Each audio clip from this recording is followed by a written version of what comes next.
नमस्कार, हमारे साथ जुड़ चुके हैं गांव के सबसे बड़ा चुगला। चुगला बोलता है, रुक अभी। हेलो प्रीति, आपके बता दूसरे के साथ लुलु लुलु कर रहा है।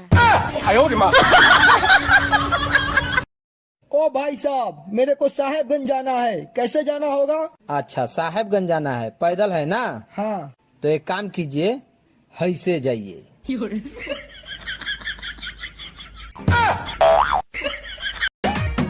राजा ऐसे कहे देखो रहो जैसे देखो ना पहले।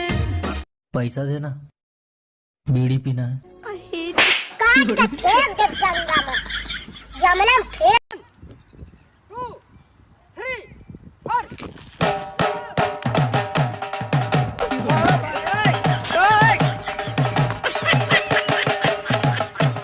जवानी तेरी बिजली की तार है, जवानी तेरी बिजली की तार है।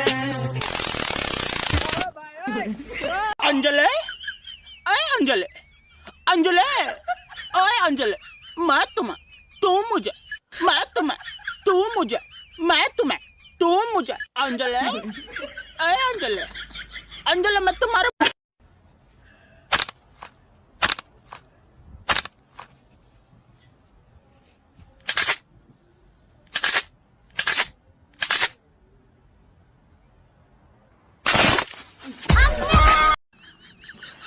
ओए, कभी याद नहीं आती मेरी? आती है दीदी।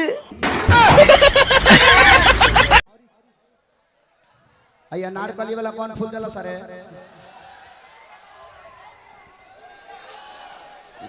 ले जा अपना मौसी के दे दी।